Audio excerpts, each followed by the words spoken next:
All right, we'll call the meeting to order 6:02, and Chief, if you just note the roll, I think we can move on from that. Yes, sir. Item 3 is approval of the minutes from May 24th, 2023. Is there a motion? I'll move. Second. I'll second. All right, any edits? Mark or Jim, do you have any edits for the minutes? Nope. All right, and none in the room. All those in favor say aye. Aye. Minutes have been approved. Item 4 is appearances. There's no one in the meeting and no one on Zoom that we can see. Correct. Just a note, a letter was sent to all of you as a request of a couple of Monona residents. Without objection, I'll add that to the notes. Awesome, perfect. Not seeing any other appearances. We can close that. There was no unfinished business. Moving on to new business, we can go on to item A, which is discussion and action regarding the 2024 capital budget. And we'll start with fire and EMS. Well, good evening, everyone. I apologize. I did not include the request form for this. I thought I did, but I did not. So this is the overall budget without the individual items. I'm happy to email those out to everybody so you can take a look at the what they actually are. I provided 2 options. It's based on council feedback or council action on the purchase of engine 4. So there's 2 options available, whether we choose to prepay engine 4 in the 2024 capital budget or hold off and pay the entire thing in 2025. Dollar amounts are identical. It's just the only differences between the 2. If we pay engine 4, if we prepay at 24, I spoke with our vendor for our ambulance, which is coming at the end of 24. They're willing to hold it and bill us for it in 25. So instead of having both come in 24, we can pay the engine in 24 and the ambulance in 25, or we can pay the ambulance in 24 and the engine in 25. So those are the 2 different options. Everything else between them is the same. I'll run through them real quick. Radio replacement. That's a project we started 2 years ago. What they did in the past is they would buy new radios with new engines and the new ladder. The problem is with that replacement cycle on the bigger trucks, the radios fail. They're not designed to run 20 years like the engines. They're designed to run 5 or 6 years. So started a radio replacement program 2 years ago. This would be the 3rd year of it. And going into 24, we're going to start replacing mobiles because the mobiles themselves are the same age as the portables. We've replaced all the portables on the frontline trucks as of this year, and we'll start working on the mobiles next year. Good news with the radio replacement, the new portables and the new mobiles are actually programmable in-house. So where we used to have to go to Gen Con whenever we have to change channels or zones and put stuff around, and it's $50 a radio for programming. We do it all in-house. So the older equipment we can, but the old software is finicky. I'll just leave it at that. You change something, it would break something else, and we don't have time to chase rabbits down holes with the old radios. Durable equipment, I added this 2 years ago. Unfortunately, the price on everything is ridiculous. To give you an idea, a single nozzle on the engine, should it get damaged in a fire or lost or damaged otherwise, is $1,100 just for the nozzle. Doesn't matter what manufacturer, doesn't matter who you buy it from, it's $1,100. We had 2 pieces of 5-inch hose go bad, which is the large diameter hose to feed the equipment from the hydrant. Those 2 pieces of 50-foot hose were $1,200. So we started building us some durable equipment replacements, so if stuff goes bad, like I have a equipment line item in my ambulance budget that's $3,000. If a battery goes bad on the monitors, it's $800 for the battery. So it's stuff like that. It's designed to be longer term equipment that either may break or go bad during the year. PP replacement is our turnout gear. We replace anywhere from 5 to 6 sets a year. When I first started, we were behind by quite a bit on replacement gear. And we ended up replacing 10 or 12 sets the first couple of years. We're now down to where we should be.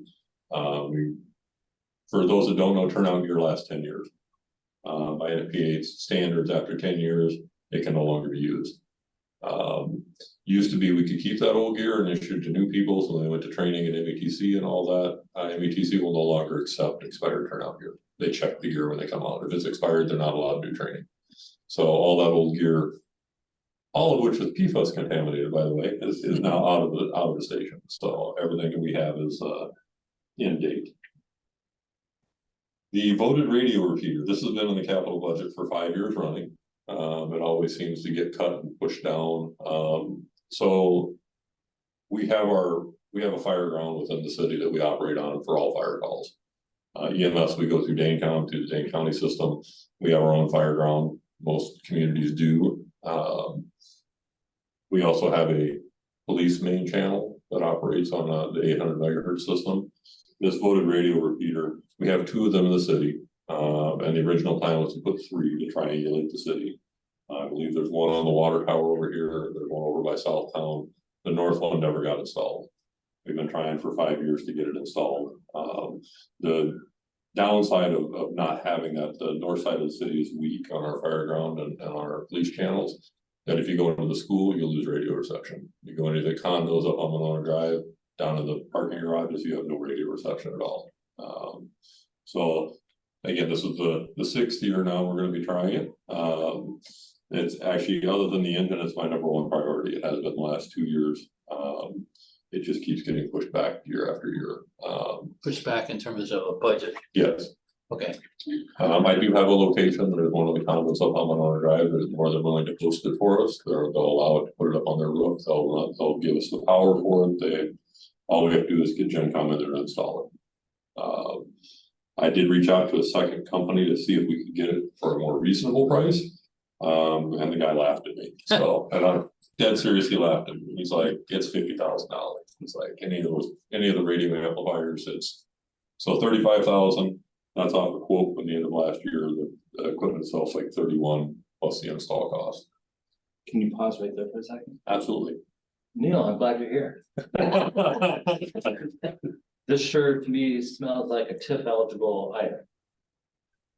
I think it's at least certainly in part, Alder, I think, if you could justify paying for the full cost for it, but I think there certainly would be the ability, if it's either within or within a half mile of some of those districts, I think we could certainly justify a partial investment from one of the districts. The location might be the challenge. Right now, the last CDA meeting was looking at the boundary and the half mile to extend to stormwater basin that you might have seen up on that north side. Once or twice, yeah.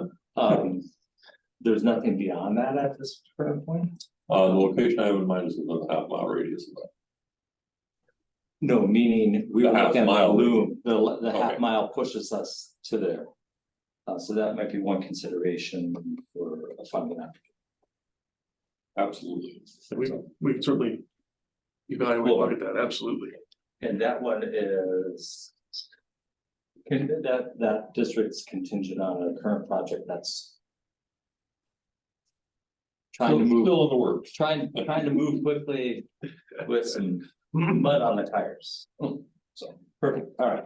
Could you explain that a little bit more about how TIF could? Yeah, so TIF allows you to pay for infrastructure that is supporting, for a variety of things. This is the simple version.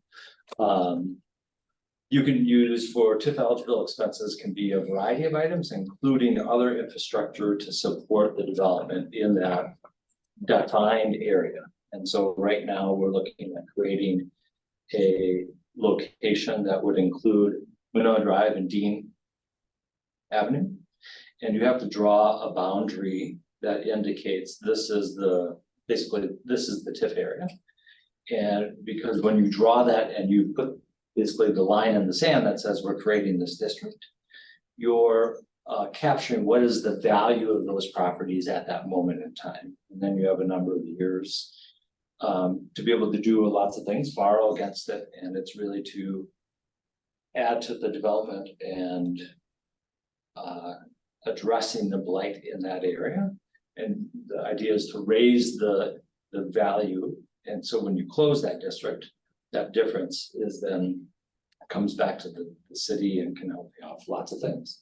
So not only can you have a district and pay for infrastructure within that area, there's some rules rules that allow you to extend up to a half mile outside of that area. It's how we pay for like Renew Monona loans. And then there's also the ability to borrow from districts and loan money to other districts.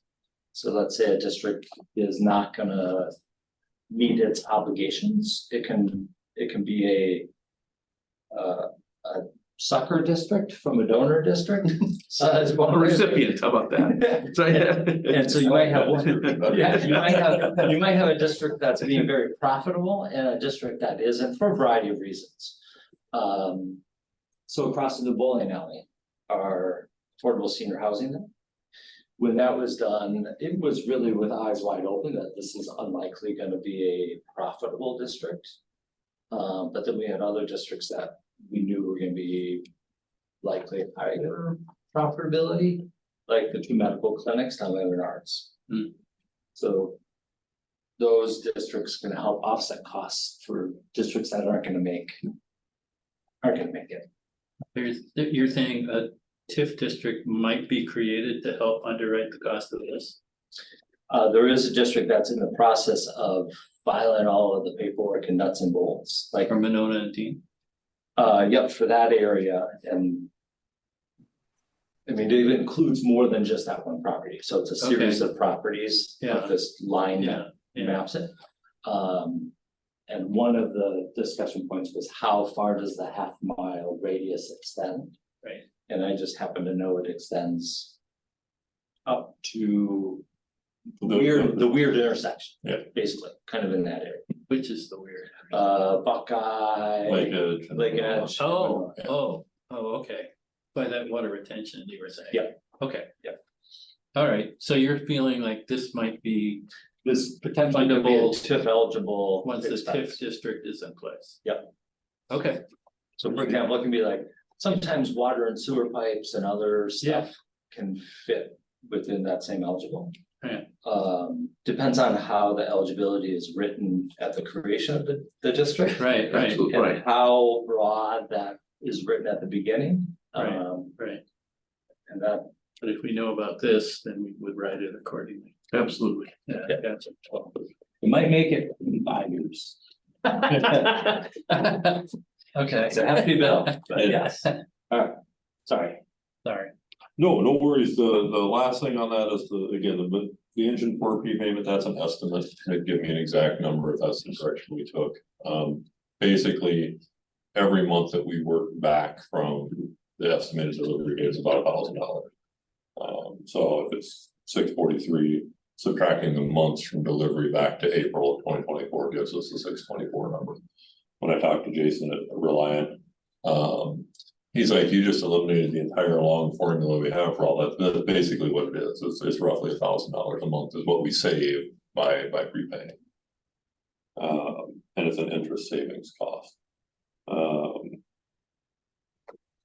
What's done with that prepay is also an option when you see in 2025, there's a line item under there for engine for supplies and chassis increases. So because it's a commercial chassis, there might be price increases on the chassis that are out of the control of the manufacturer of the engine. So we're hedging our bets basically, and that's basically the fund to be able to pay for that if there's an overage on the engine. So the price increase might be 10% on the chassis. In talking to Reliant, he says that's outside of our control. He says we can't guarantee the pricing on that. He's like, I guarantee the pricing on my parts, but the commercial chassis is whatever Freightliner tells me it is, and it could be this or it could be 10% more. That's why we built that money in there. The additional money in that 2025 project is for the needed supply for the engine. So again, there'll be new radios bought for that. There'll be most of the stuff we've managed to upgrade over the last few years. So like all the flashlights will transfer, the extrication tools will transfer. It comes with ladders, but that gets us any equipment that's needed on the engine to put it in service. So that's the fire budget in a nutshell. Mark and Jim, any questions regarding the fire options? None for me. All right. Any here?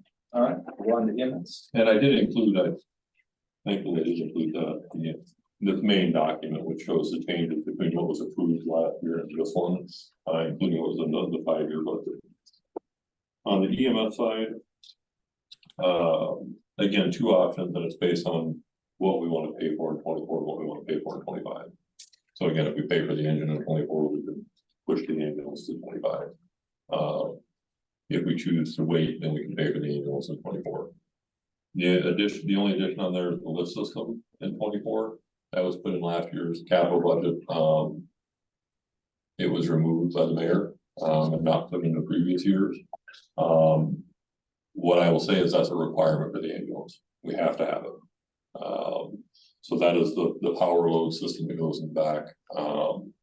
It's a back saver for our people, for one, especially with our limited staffing.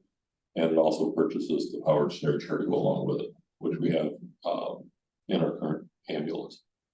So if we would have purchased it in 23, it would have been about 51,000. Current quote is 61,000. The price increases have been significant on many things. And is this different than so, and humor me with ambulance 1, 2, and 3, because I'll remember them that way in my head. Yes. Being 1 oldest, 2 middle, this 3. So the oldest ambulance currently has a power cot but no lift system. Okay, So yeah, the lift system is a separate piece. So this has the one. one of the that original- slides on. Yeah, so it just has the original power cot on the old ambulance. Yeah. The current main ambulance has a Furno lift system cot combination. So it doesn't need to slide, it loads itself, which is pretty cool when you watch it. Yep. The cost is the same regardless of which manufacturer we go with. Okay. For the lift system. So whether it's a Stryker or a Furno, either way, it's the same cost. I feel bad because when I first started it, the first load system and cot that I bought was about $18,000 to buy. It's gone up dramatically in price. Amazing. The other new thing that's on there, starting in 25, is gonna be monitor replacement.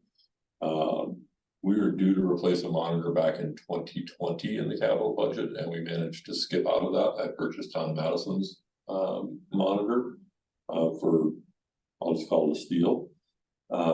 So that kept us going for a few more years. We have 3 monitors. We have one on the first out engine, which will be on the brush truck when it's completed, and one in each current ambulance. The oldest one is a 17. All those will certify them for 7 years. So we're gonna push the envelope a little bit and look at 25, which would be an 8-year. And then every year after that will be another monitor, because there's a 17, a 19, and a 20. So the 17 would get replaced in 25, the 19 would get replaced in 26, and the 20 would get replaced in 27. Same model monitor, nothing new or different, just the newer. Because they're FDA approved medical devices, they have a shelf life, unfortunately. And I would hope that I would actually come in under the 40,000. That's based off the bid. I would have to do a little work with our sole rep and probably bring that price down a little. All right. Jim and Mark, questions on EMS? How about yours? No, nothing.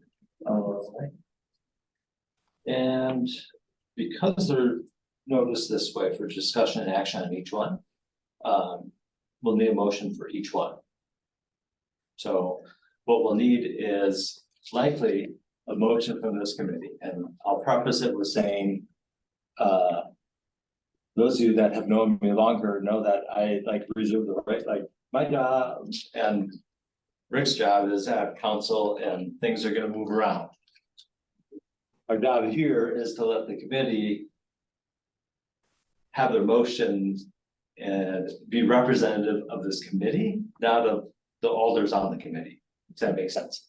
So meaning, there might be something that passes here, but don't be alarmed if you hear either one of us alders, like maybe disagree with it later on.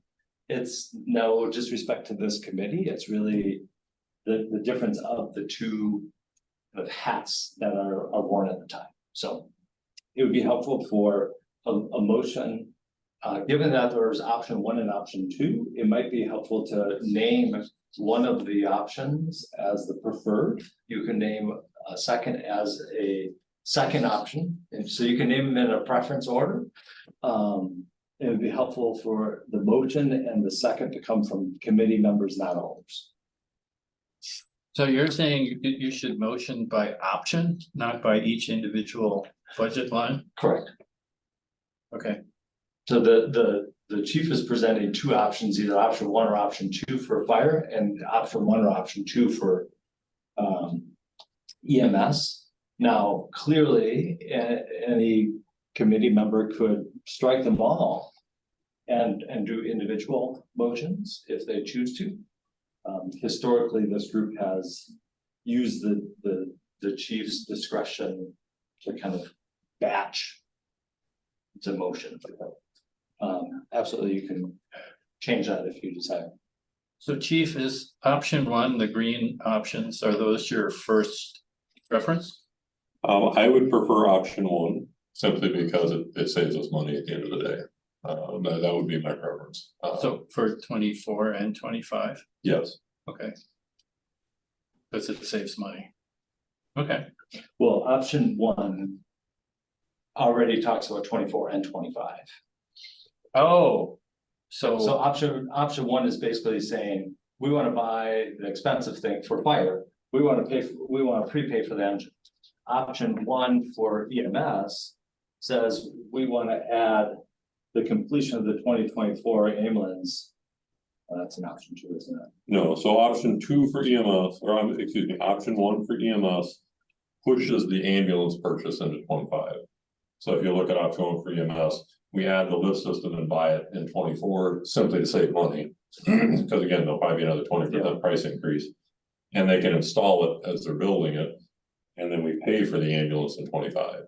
So option one means we pay for the engine up in 24 and the ambulance in 25.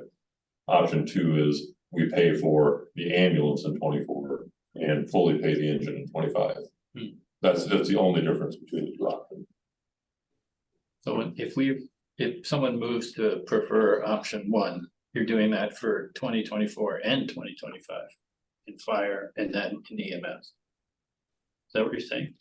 That's how it's built out, yes. Okay, okay, But currently, we're only borrowing for 1 year at a time. So something could change Right. for the 25 budget. but we're voting to put it into a 5-year plan. Yes.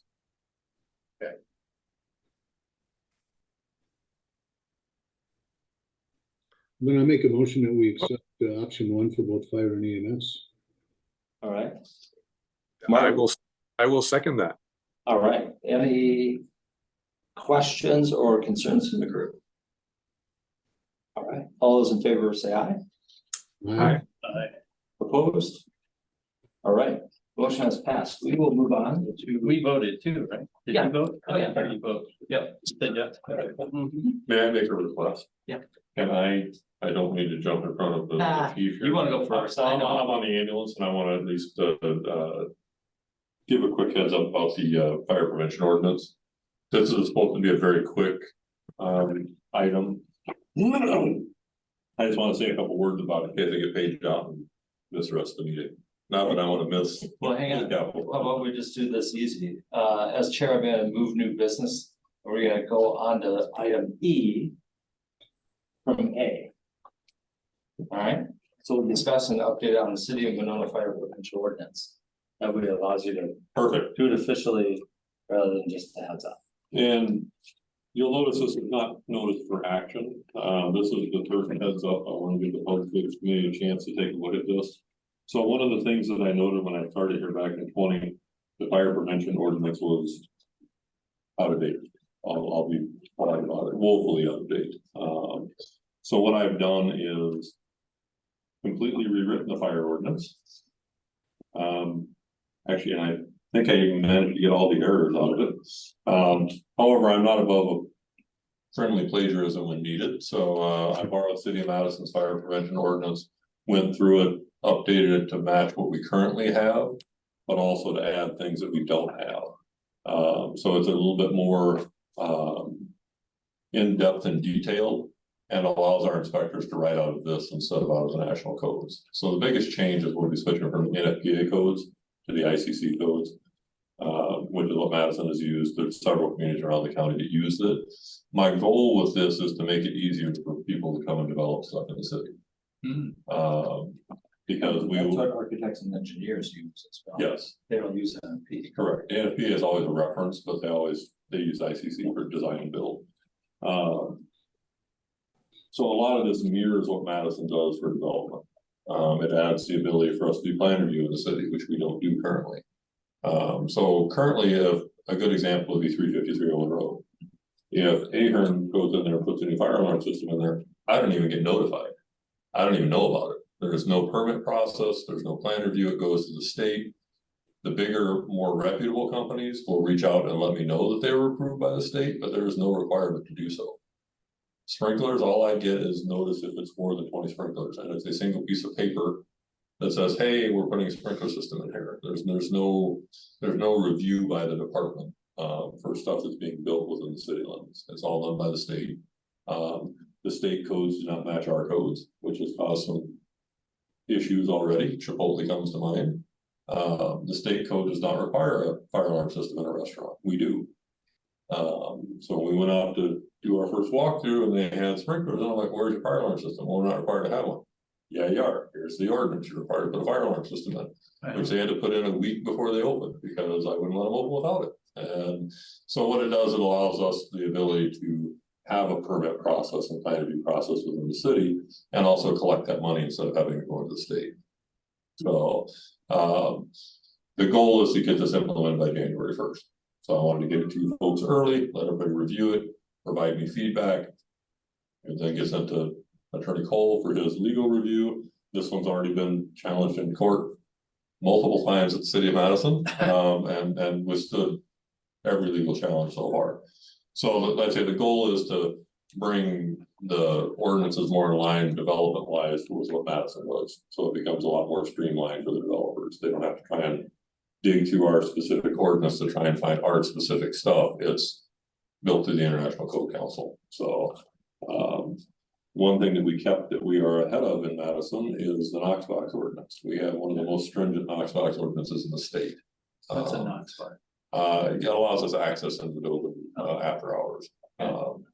Any change of occupancy, any new building, any apartment building, anything like that is required to have a Knox box. No ifs, ands, or buts, they have to have one. There's not many places in the state that have that. I can think of 5. So that's all kept in its entirety. But that's all this was tonight, was to tell you why I did what I did and let you all review it and have your chance to ask questions. And I'll have it on the agenda next month as a more formal action item to forward to the attorney for his review before we take it to the council. But that still gives me a good 3 months to start providing education to the business owners, and here's what we're changing to and here's why, and to answer questions from business owners as well. So this is easier for developers because they're more familiar with the ICC. Yes. 100%. So they know what to expect. And it also removes the borders per se between Madison and Monona when it comes to developers, Okay, because we're an island basically surrounded by Madison's development process. So it makes it very difficult for developers to change gears when they come in here to try and figure out what do we want when we don't even have a process to review what we want. So this brings it again in line with what they're already used to with Madison. That process in Madison, I helped build 11 years ago now, maybe 12 years ago. And it is by far and away way easier on developers to be able to navigate all the stuff they need to do with new buildings that we simply didn't have in our code. makes sense. And it makes it easier for our inspectors. Again, everything's in here as opposed to tracking down a specific NFPA code and trying to decipher the legal language in NFPA to see what applies and what doesn't. So 95% of our inspection will come out of those. So Good work. Jim and Mark, any questions? No, Not this time. Awesome. All right, we'll pull item E and go back up Thank to, yeah, absolutely. Thank you. Up to 6B, discussion action 24 capital budget for law enforcement communications. Hey, good evening, everyone. We'll start with law enforcement first, and I'll go through these. I think it's my side of the aisle. It's best that I go through these. I won't spend a good deal of detail on each one. If you have a question, please feel free to stop and ask, but there are a couple of these items that were added at my request that I think I'll spend just a little bit more time on. And I also have a sustainability option, so. First, you've heard a lot about this is the Ford F-150. That is something that this committee approved and then council pre-approved as well. So that should be familiar to you. That's the $70,000 pickup truck plus the equipment that's needed to go inside that we've discussed at committee. The sustainable option is something that's new to you. I sort of was challenging both myself and the department and the city in terms of what we can do more in terms of sustainability options. Our biggest impact right now, because we're housed in the building, we have limited control on what we can do within our housing here in the building, other than me walking around turning off lights that I have been doing, is fuel consumption, really, and looking at our vehicles that run quite frankly, almost all throughout the day, and its impact on our operating budget as it relates to fuel, but not only money, obviously, being eco-friendly and conscious as well to the world we live in, for the world we live in. So the sustainability option, there's a kind of a question mark there, and I think if anything, it might be. I mean, obviously this committee and council do as you bid. But there's a lot of question marks with the sustainability option as it relates to the availability of this pickup truck, which is an all-electric Ford F-150 for police. So the Ford introduced last year that they would be coming out with a police pickup truck that's all electric that has not yet made it to production. So what I propose to this group is sort of what the blogs are talking about is the potential cost estimate of the pickup truck, plus what I anticipate the additional equipment would be needed, similar to what I incorporated with the gas engine pickup truck, as that $120,000 option for that pickup truck. Now, again, just to reiterate, Ford has not provided any timeline to when that'll be a purchase option for us. And nobody's talking. But I wanted to at least get that in the minds and have that as a potential in the event that between now and council's final approval, this body or council might say, yes, chief, we want you, rather than pursuing the gas engine, we would rather you pursue this more sustainable option if it becomes available to you. I would say that although I'm all very much for sustainability options, this would, in essence, we would be the guinea pig. And we, although like I said, I'm all for it, we are still trying to overcome our issues with our hybrid technology or hybrid vehicles right now being reliable. So I just you've heard me talk about that at this committee, so I just want to make sure that you understand that my preference is to go with the gas option. However, it's incumbent on me to present this other option to you. So I'll pause for questions later. And then I'll go through the other items briefly. Well, if this isn't tested or known to be reliable, maybe it shouldn't go forth until you have a better sense of it. Yeah. I mean, if you know next to nothing about when it's going to be or how reliable it is, and in the coming year, it's not likely to clear up. Yeah, to be honest, the reliability is my main concern. Just how ordering squads are in general right now. I never know when they're going to be able to, when my order read window is going to be. So I'm in a sort of a similar boat with the F-150, the gas powered one. Like I don't know when I'll be able to order that, but I asked for permission to order it. This will be very similar in that regard. But to your point, that is my concern, is the reliability. We don't know what it's capable of, if it's going to have issues, etc. I'd like for Middleton to be the guinea pig and not us. Are they looking at doing that? I think everyone is exploring the option if it Because it becomes just became available. available, everyone's probably taking a look at it. But it's not yet in production, so all we know of is the unveiling, are some public releases about it, but nobody's seen it in person. I'd be just as fine if it wasn't included, if it's not really a viable option. Chief, the only question I have is that, so sell me on the idea why the pickup truck is better than an SUV for the police department. I missed that, Jim, I'm sorry. So tell me why a pickup truck is better served to the police department than an SUV is. Right, so we just moved about 30-40 bicycles. We pick up a lot of lost bikes and heavy equipment off the belt line when the belt line truck isn't available. That, I don't know if you've seen the back of our SUVs, but with the prisoner partition and the partition for that little hatch portion in the back. And plus we have what's called a Satina shelf, like a shelving unit that's in the back of our tailgate. There is like no, you can hardly fit a cone back there. There's no space for for things that we might need to pick up or haul in our vehicles now. And so the pickup truck does two things. Number one, it's that bed that becomes a more available space. But if you recall, I also presented this as an accommodations request and need, in my opinion, for some of our larger statured officers who, because Ford has redesigned the new SUVs, there are no more adjustable pedals. And the vehicle positioning where the prisoner partition is really crunches our officers, and heaven forbid any one of them gets involved into a head-on or a side collision. I'm concerned for their welfare and their safety as relates to walking away from that. And the pickup truck guarantees. I've sat in one myself. I'm like a little thing sitting in the seat of the pickup truck, and it'll definitely provide more space for our larger statured officers.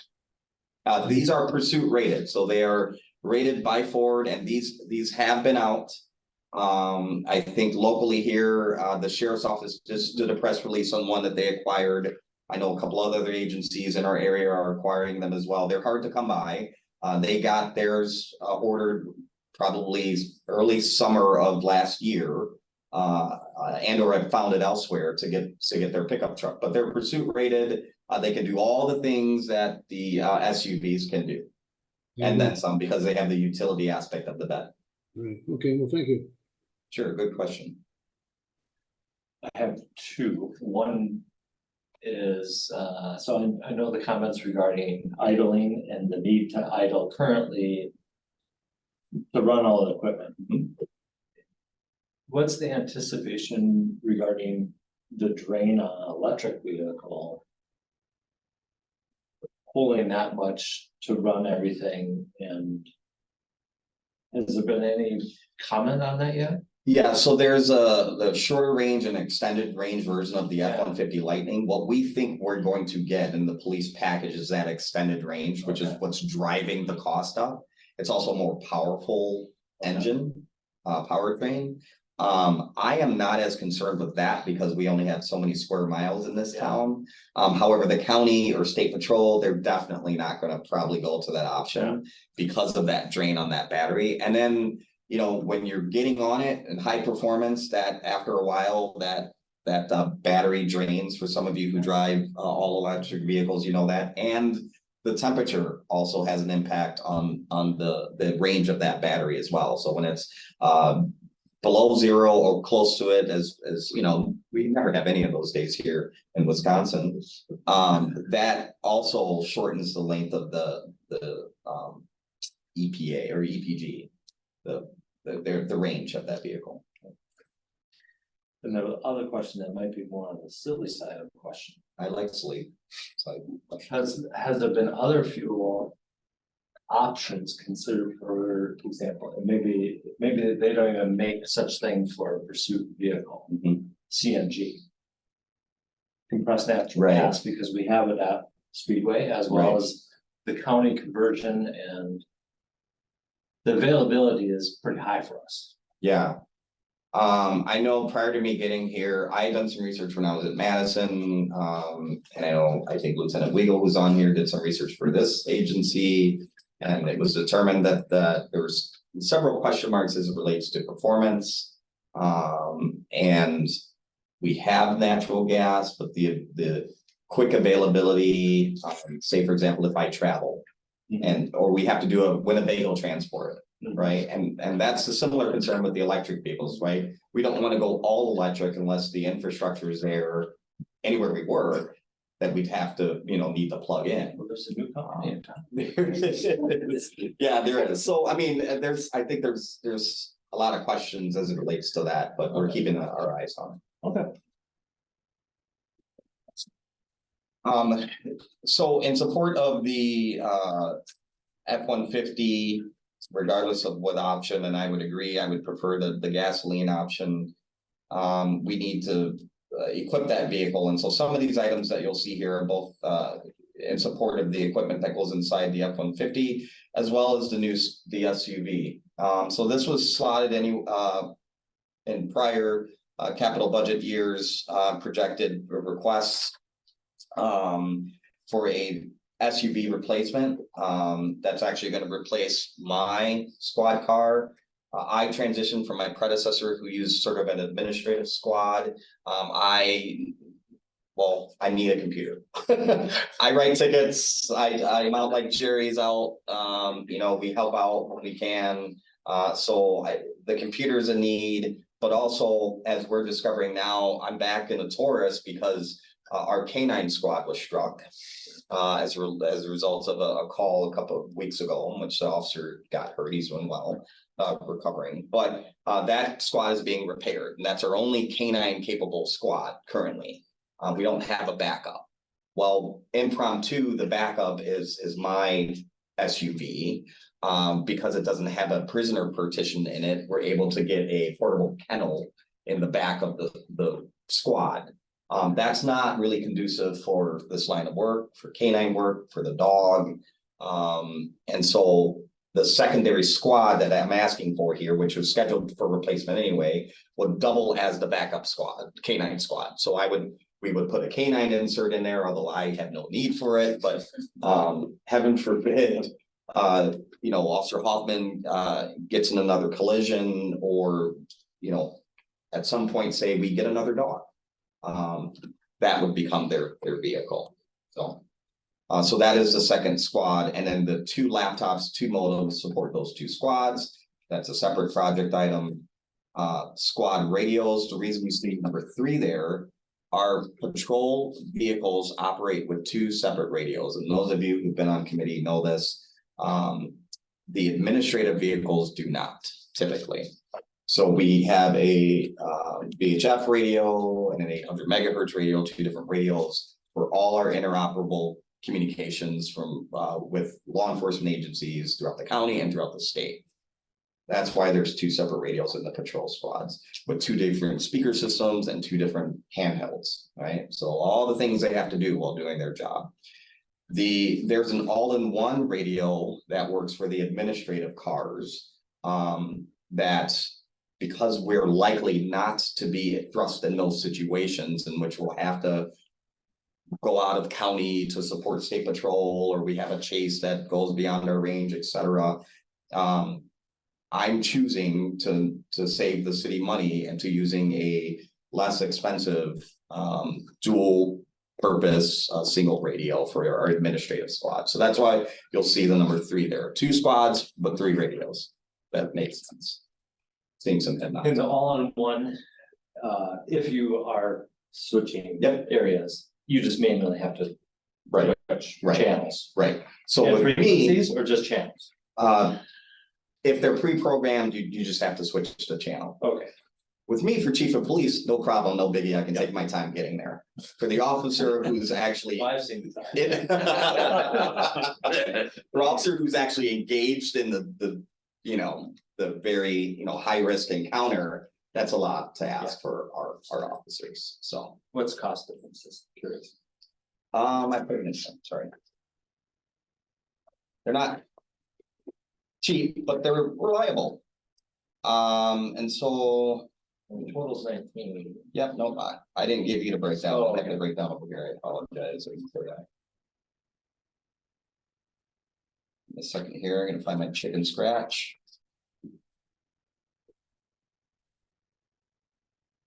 So a single 800 megahertz is $6,200 roughly.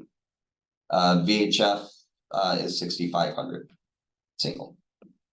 And then the one that is combined is the balance of that. You know, I'm going $7,400. Yeah. $7,400. I'm assuming it's the APX, Yes. Yeah. Yeah, the Motorola. I didn't even look at your sheet tonight, I guess. Yeah, I don't think that, you know, it's all right.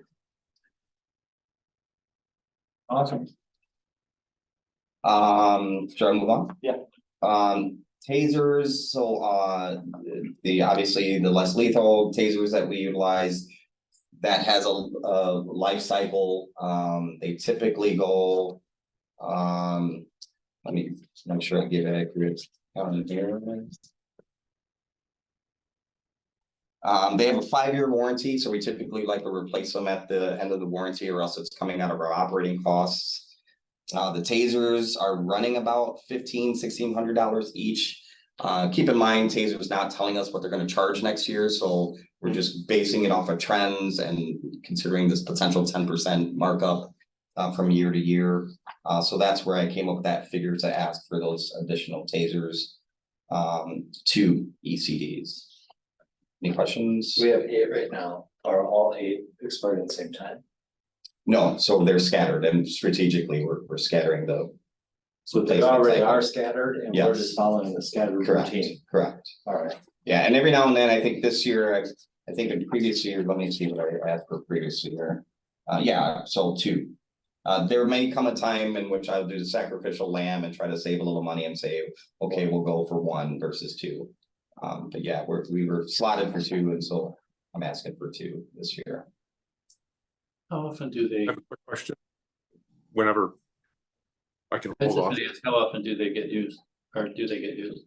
So in a matter of testing them, they test every day. So they run through a cycle every time they verify that it's working consistently. And so technically that's a use. Okay, We rarely deploy them. Right. We get more compliance, you know, from verbal or threat thereof. Okay. But rarely are our tasers deployed. okay, but they have been in Yes. some cases. Yes. Yeah, I'm a fan is a bad term. I prefer OC spray. I've had 100% success rate on OC spray. What's OC? The pepper spray, pepper spray. I have had significant less success in my personal use of a taser against individuals. Okay, The tasers are very particular because they direct darts probes. That completes a circuit, an electric circuit that demobilizes you. They have to connect with your skin or very close to it in order to complete that circuit. Obviously, think about the wintertime, think about if it's raining, think about folks wearing heavy clothes. You don't always have the luxury of being spot on. Think about somebody who's moving, etc. So I encourage officers to, of course, use their de-escalation skills. But in terms of the less lethal tools on their belt, to not only, you know, think of the taser as an option, but don't forget about pepper spray, which is you wash that away. I mean, it burns, it hurts, but it goes away after time. and that's as easy to grab as a taser. So I think my newer officers would say, Chief, we love the taser. It's what they know. I didn't have that option, right? And so working downtown for many years and dealing with bar fights involving dozens of people, the OC has worked, the pepper spray works. When you're in close enough range. Yes, and we do have some that are mini, they look like mini fire extinguishers that spray a significant more amount of pepper spray for crowd control, for several people fighting, those type of scenarios where you're just trying to stop people from hurting themselves. Yeah. So in the times that they've been used, has there been complications, medical issues? No, so we have policy that dictates when you use it and your follow-up care as a result of use. We haven't had any medical issues as a result of taser deployments, but there have been, you know, the community has raised some questions about taser deployments in general. Are they, it's been deemed humane, no long lasting effects when used appropriately. Now, I can cycle several cycles through you if I wanted to. Oh. It would be against the law and policy for me to do so if done in an inhumane way, right? So I could literally continue that cycle over and over for several minutes on end and deplete the battery if I wanted to. Oh, But the same could be said, technically speaking, about I can empty an entire pepper spray can on you when I didn't need to either. Right. Right. So, thank you. yeah, very good questions. Mark, A question here. I don't know, I'm reading one of my retiree emails. They just happened to mention today, which I thought was interesting about with the city. Their vendor is going to a subscription-based service for tasers. I don't know if that's totally different from what you do or if that's possible in the future.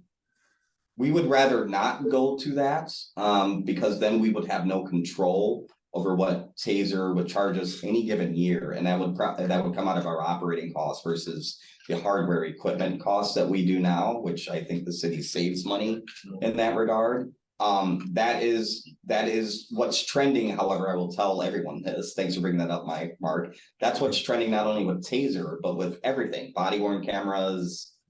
Every piece of technology. It's sort of like your fancy smartphones, right? Where at some point they're going to stop offering updates for your phone, making it almost pointless. And they're going to force you to go to some sort of subscription service to buy a new fancy piece of equipment that they can charge you more every year if they wanted to. No, we're not going that route. We're choosing the hardware purchase route until Taser changes that completely. The model taser that we currently use allows us to do that. Okay, sounds good. Thank you. Yeah. cameras. Body worn cameras, they are something I always brag about, especially to my former colleagues at MPD who don't have them. It helps paint the picture. It's in my two year, how many months now, it has vindicated several of officers from complaints. But it also, again, like I said, helps paint the picture. I think you've all seen me share either full body worn cameras or images of body worn cameras to the public, made those available. They are on a replacement cycle as well. So that's my long story short about why I'm asking for 5.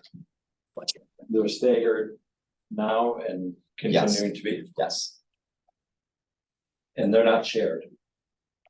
correct. They're assigned to individual officer. Now, there may come a time in which we get a new officer, we don't have that additional body worn camera, or body worn cameras break and they want to get me repaired. Sarah Duman, the Assistant Chief Duman, we might be loaning hers out, or myself. So, in-car video. So not only, I'm sorry, I skipped one. Portable police radios. Our portable police radios, we had some really good questions about this the last time about the costs. We go to the crown jewel of radios because they are our lifeline. Motorola radios are one of the most dependable radios that are out there. They're the most durable radios that are out there. And then what they can do, to Chief McMullen's point about being able to transmit out, is the Cadillac version. So when we talk about working in basements or in schools, for example, this weekend we had no little pockets here and there at Winnebago School when we did our exercise. But if we were to work with another radio, we would have had way more significant issues in transmitting out with our radios. So that's why these things are pricey and expensive, but they last, in some very harsh conditions. People from time to time, not always, tend to fight with us. And so if you think about banging around and getting in and out of a squad car, they are very, very durable. So the cost of 2 is pricey. Are you having problems with not having a third repeater like the fire department? Well, we're operating a completely different way than our wonderful fire department. It's in terms of our 100 megahertz radios. Okay. Yeah. So, Rick, I think part of that question too was like, is there infrastructure that should be in place that would allow better I guess. outcome. Yes, that's right. That's a better question, actually. Yeah, well, some of that has to do, for example, this building, we have the capabilities, obviously, because we work out of this building, but. You know, some of the, like WPS, if we go on a certain floor with them, are we gonna have the exact ability to radio out and have the transition So out? this ordinance will address that as well. There you go, perfect. The fire code requires bidirectional radio amplifiers in buildings where radio signal cannot be gained, and it doesn't matter what emergency service it is. It is a higher cost for the developer because they will have to put in a dual bandwidth bidirectional amplifier, but no, this addresses that as well. So It provides them additional safety and security within the building. correct, but they don't look at it that way. They just look at it as an extra cost, but what Can buildings be retrofitted? absolutely. Yeah, okay. And I say it. In a building that we feel we may have radio issues in, we can require them to do an actual radio study from one of our local vendors, and they'll actually walk through and map out the building. And find the dead spots and build the amplifier to address those dead spots. And that's incumbent on the developer, the owner of the building. It's not incumbent on us. So code requires it. Do we know where those buildings would be or? I've got a pretty good idea. Okay, well, that's good. As being a small village or city, that helps us figure out what's what. Actually, if the private owner has a decent insurance company, they actually would actually be very supportive of the installation of that equipment as well. Yeah, and we make that pitch too, especially when the officers identify radio transmission issues. We, we work with the owner or the organization or the company to try to address that and encourage them actually to, pay for that, the repeater and the charges. So, Thank you. We have one in the parking lot at Walmart, yes, and we have them at Trace. yes, and I think we have. Current has, yeah. current two, I know for sure has one. I don't know if the main current building does, but You mentioned a school. Yes, How about our high school, which has the infamous auditorium that you can't receive any service? yes, they do not have one that I'm aware of. no, for the most part, we do okay. Yeah. Luke likes to call. Yeah, I bet. When in doubt, make a second. And probably from the landline. Yeah. I wonder if Luke might work with the school district to look at the grants Yeah. that already exist from the DOJ for the school. Yep, the school safety. They'll put it That would seem to be a priority. easy. Not for our budget, but Yep, for, They have- yep, they have a way to pay for it, I know it. absolutely do. The district just voted on a referendum. Okay, All right. so any more questions on that?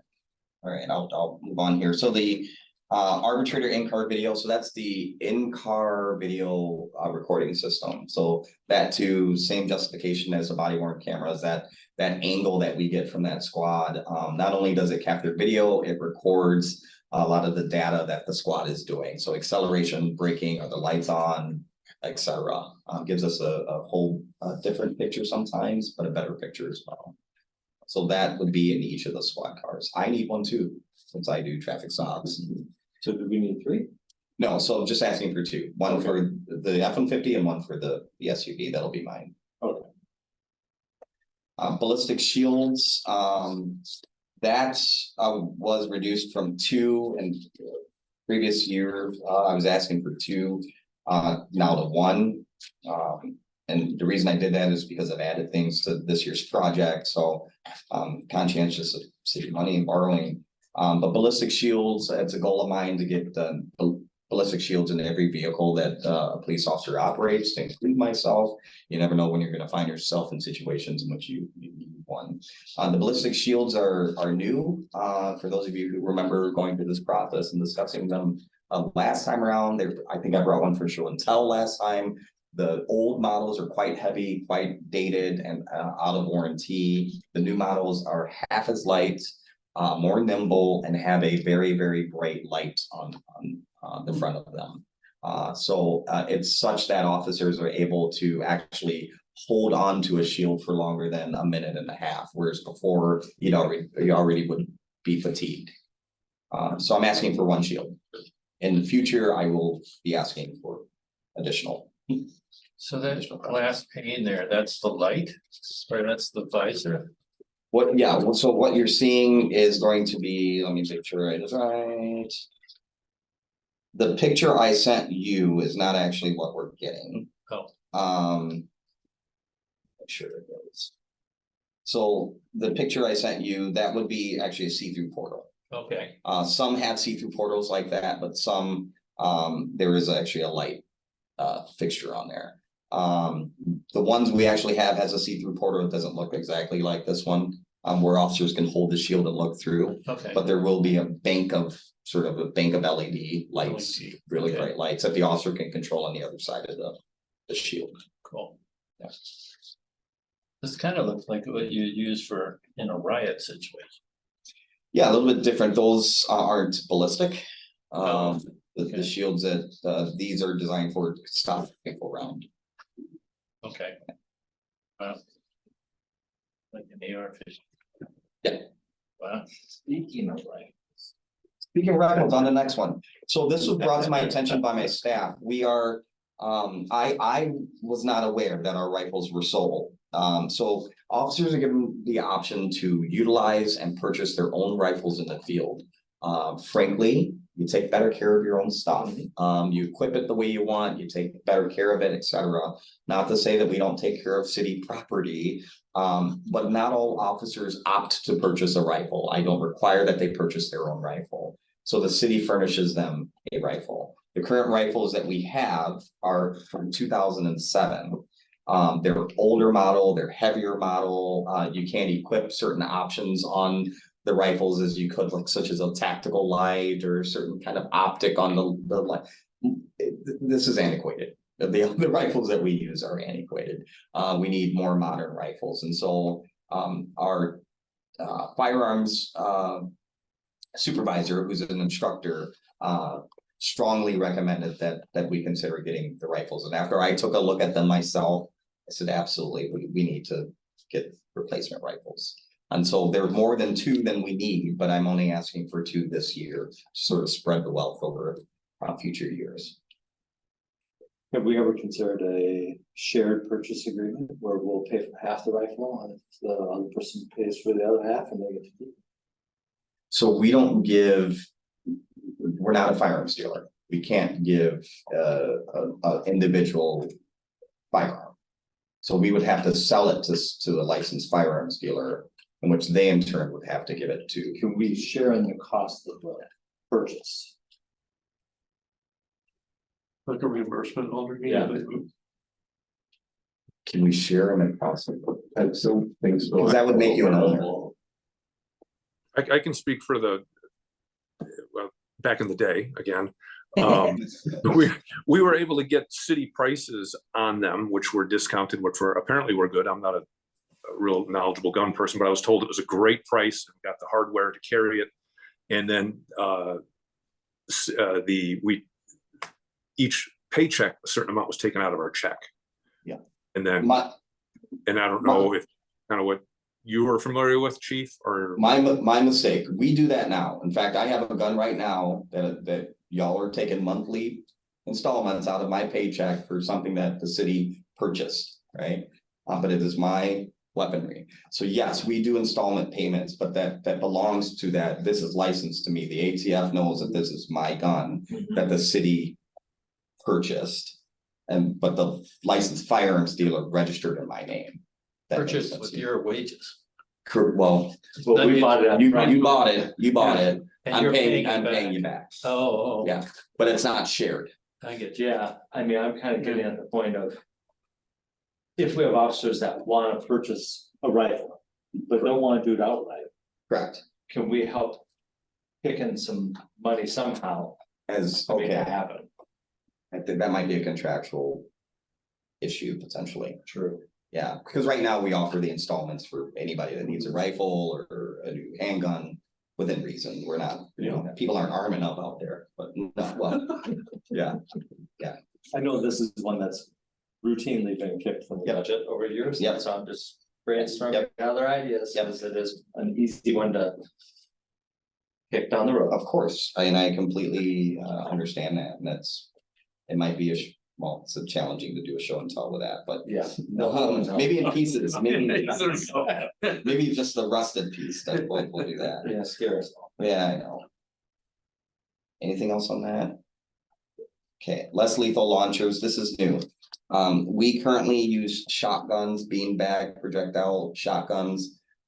Let me tell you folks, we need to get with the times, that is something that is very, very outdated. The shotguns, that was the best option for less lethal option, when you know, police departments started moving to less lethal projectile options. That was really the only option that was out there. The modern thing in the last 7, 8, 9 years is to use the 40mm projectile. It is much more accurate in hitting its mark, and specifically where on the target that you're trying to hit, to make sure and ensure it's a less lethal item. Madison, in fact, I think we're probably one of the few who don't equip our officers with 40mm less lethal rounds. So this is, in my opinion, one of the must-haves. I mean, everything is a must-have on my list, but this is certainly, I think we're gonna start running into potentially some liability issues if we continue to use the beanbag shotgun system. You can still use it. There's nothing saying that we can't. However, because we know that there's more accurate technology out there that is more readily available, that's not gonna break the bank. I think that we really need to start pursuing acquiring those and replacing our shotguns. Replacing the shotguns for beanbags. Or is it the same shotgun? The shotgun, so the less lethal shotguns are beanbags. The 40mm are a cone foam projectile, And so this would eliminate, the beanbag. That makes sense to you. yeah. So eventually we would be only 40mm. We can't, because I'm not asking for, 8 of these. We're gonna be using 2, and our officers are gonna be trained on both. Officers are gonna be trained on both until we transition fully to 40mm. Okay. And that's exactly what my Thanks, Chief. agency did. Have a good night, guys. See ya. Thank you, Chief. Fast forwarding. Yeah. Probably figure out if there's a priority between the two. It's the less lethal. Maybe not for this group, but for Yep. future groups, it might come up as a question. Yep. My guess. Okay, radar. Yep. Madison has taken radars out of their new patrol squads. You don't want to be that agency. We like writing tickets. Yes. We like writing Sounds good. tickets. Well, I'm not gonna say that, on record, but they stopped, they took out their radar units for their new cars. So, and I had that confirmed. We utilize radar and laser. We do both. I don't think you want to start taking away speed enforcement or taking away speed enforcement tools. And the radars are just as old as, if not older, than the cars that they're in. Because we repurpose those. We utilize, that's one of the pieces of equipment, like a siren that we place in the new cars. Now, the 2 radar units that, number one, mine barely works. And again, you're replacing my car next year, hopefully. And then we don't have one for the F-150 that'll fit the F-150. So we're asking for 2 radar units for the 2 new squads. If you didn't have a radar unit, how would you determine someone's speed to be able to effectively? Yeah, so I can't write you for the exact speed you're going, but I'm trained and certified to detect speed. So I'm trained to tell if somebody's going 50 versus 40. So I can write what's called potentially, depends, imprudent speed is a violation of the law. But I couldn't write you for going 50, for example, because I need that device to verify that. Wow. Did you say there's radar and laser? So we have handheld laser, Okay. and that is that's for the belt line. Right? When you're dealing with multiple cars, LiDAR is the technical term for it, but most people think of a laser beam, so that's why it's called laser. Which it sends out a very narrow beam at a targeted area of a car, typically a license plate or the windshield that's reflective. And it locks on and it verifies the speed while you're moving. It'll fluctuate as you're speeding up or slowing down, but it's targeting through a scope that car. So how did you know it was me? You know, we get that all the time. You know, that was the car behind me, not me. Well, no, I locked on at your neon green Honda. And I know it was you. So Madison is keeping laser, they're Correct. just getting rid of radar. Correct. Okay. Yeah. But you want both. Yes. You want both too. Why? I see. Well, then everyone else in this room went virtually. They want both. I'm kidding. Yeah, laser works for John Nolan Drive. Because they Yeah. set up shop. Yep. They have an officer outside of the vehicle in a lawn chair. Yeah, Really? Laser- Radio it in. And then the radio, the 5 squads that are sitting at a line. That doesn't show up on Google. well, especially with the speed situation that we've got now, Yes. Yeah. Yeah. Yeah. you know, all the efforts. So that's it for me unless you have Awesome. questions. Any questions? If not, we'll take a motion. So we have to do each of these individually? Nope, can be a bulk. Oh, okay. And similar to the last one, it'd be great if it was a committee member and not mine. And also, Making Go for it. between the electric truck and the non, do we make a motion saying we move to, I'm not exactly sure of the words, but move for the chief's budget in favor of the gas truck? Is that how you would? Yep, it can be listed as that, and you can leave out the sustainable option or include it as an option for the council to decide. However you want to phrase it. Okay, well, I guess I would make the motion to approve the chief's budget without the sustainable option. I just don't think we know enough about it right now. Seems like gas is the way to go. So that would be my motion then, is to approve the chief's budget with the gas powered F-150, especially being someone who's very sensitive to legroom in a vehicle. So I like. I'll second it. All right, any questions or concerns? Seeing none, all those in favor say aye. Uh, Opposed? Thank you. Oh, I suppose we didn't do communication skills, so we'll do it separate. oh, Yeah, yeah, geez. this should be easier. Yeah, just should be to that page. Our wonderful dispatchers, well, they came to me and said, Chief, can we get a new chair? I'm like, geez, how long have you had that chair? 15 years. I is thought when that we've done last year. these before. Are you sure? Well, we checked our purchase records. Swear we did these. It was it's probably been proposed. But that chair is, and how we know is because we just recently filed, so they come with like a 12-year warranty. Yeah. And so we recently had an issue with the chair, we filed a claim and we had to dig up the receipt for the warranty. Yeah, so the chairs are old, we need 2 of them for our wonderful dispatchers, actually, We we're getting. redid the cabinetry, I thought we got new chairs at the same time.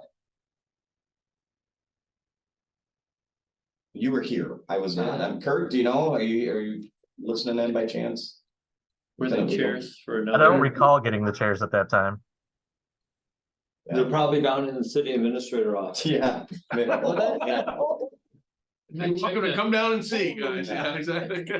Check the chief's office. Not mine. All right, yeah, I know, we discussed this at length before that is one location that you. The organization and cabinetry and the chairs are like a must have, Yes. a no brainer. Right. Most folks spend a lot of time in those chairs. Yeah. They do. So that is what I'm asking for, and it's rare that they beg or plead or ask for anything, and so we need to make sure that they're comfortable, please. And then the second is something that was asked for is a training laptop. So, you know, we send our dispatchers to conferences and trainings and things that we're able to do. We don't really have something that they can readily use and that has all the software that they need on it. And so we have something we can check out, but again, that's not really anything that has the software and things that they have. So we want something that's more dedicated. And sometimes too, especially when we're training a new dispatcher or part-time dispatcher, We want to have that equipment next to them so that they can also take notes or do some training aids on them as well. So we're asking for a training laptop for this time. You don't need any additional programs or software? I asked our assistant chief, who's our guru, and all of the licenses that we have should transfer. Oh, I see. Gotcha. Are there other opportunities for the use of it when it's not being used for training? Correct. I'm specifically asking for a cookbook. Because there might be, we might have to swap out something that needs work, while we can just swap it out in the squad car while Jaren, our IT guy, works on it, vice versa. Right now, it takes the car out of commission because we don't have the option, so. We'll add that to the sheet for the next meeting. Okay, and so that's it, just the two things, please forget that. All right, is there a motion?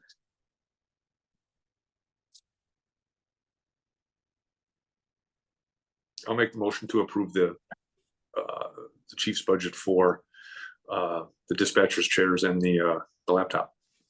Awesome, a second? Jim, you're up for the second. Second, All right. maybe a third. All those in favor say aye. Aye. Opposed? All right.